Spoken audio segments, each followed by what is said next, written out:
Alright! Welcome back to the channel for episode 9. My name is Denny, and today we'll talk about how to light a moving actor without budget. Because, let's be honest here for a second, we don't have access to the same light and the same control that Hollywood cinematographers have over their set. I mean, they would control the city light, shut down the lamps that they don't want, they would put big HMI on condors, they would light the whole highway like Tarantino does, or have a giant softbox hanging above the whole set. I mean, look at this lighting diagram that Roger Deakins drew. I would say we are pretty far from all of this. So to make things work, we have to find our own way to do it with less resources, less people, less gear, and less money. So I'm going to show you the most easiest, effective, and cheap way to light your moving actors. We are taking this shot from Out of Range for inspiration that we are going to mix a little bit with this one from No Country for Old Men. And then we are lighting moving actors with this one from Midnight in Paris. What do we need for this? We need a lightweight, battery-powered light, a diffuser, and a boom arm. And actually, my friends from Sirui sent me over their C150X combo to test it. And it's the perfect fit for this exercise we're going to do. Because, hop!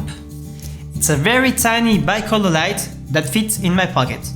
And as you can see, it's pretty lightweight and it's 150 watts. But I think that if we run it on battery, we could use only like 60 or 70% power from it, which is enough for what we want to do though. This light can be powered by any USB-C power bank or a V-mount battery.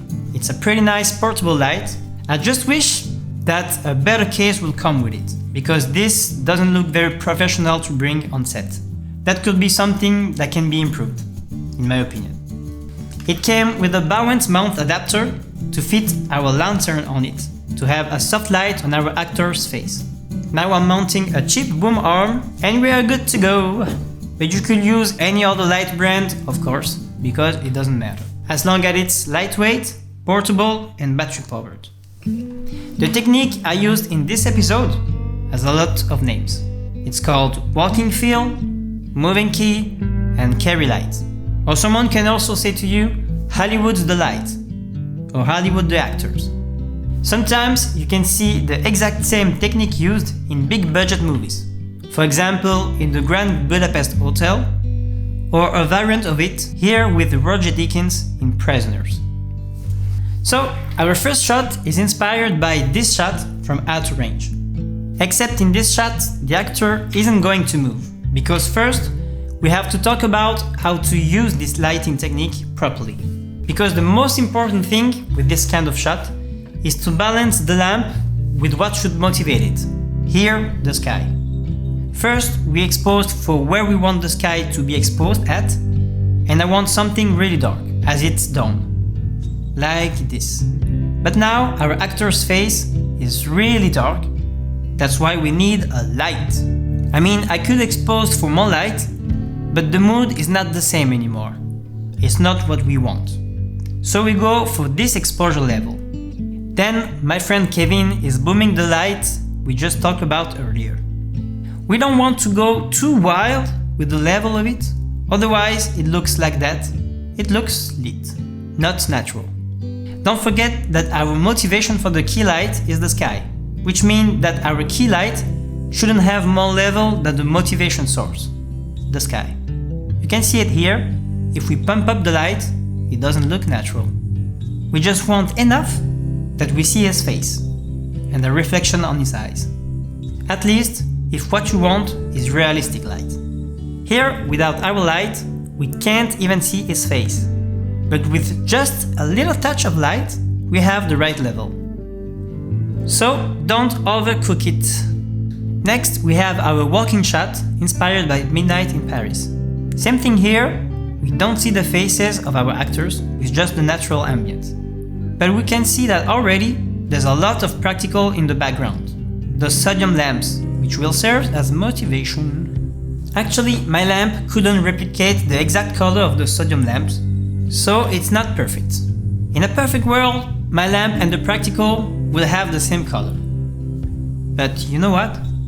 The world isn't perfect. And I don't own a light capable of this color or even a gel. So we'll keep it like this for this exercise. Here, once again, my friend Kevin is Hollywooding the light in front of the actors. But not totally in front of them, he's moving the light on the water side, so we can have a little bit of contrast and shadows on this side of their faces. As we saw earlier, the power of the lamp is settled based on the sodium lamps that are motivating the shot. So, this is the result. As I told you, it's a very cheap and easy way to light moving actors, or even just light an exterior scene without generator. I mean, we won't be able to light a really wide shot or an entire street with this, but it's enough if actors are not really far away from the light. Alright?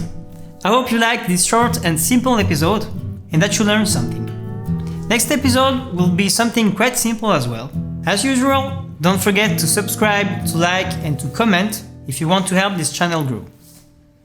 So yeah, thank you and I'll see you in the next episode. Ciao!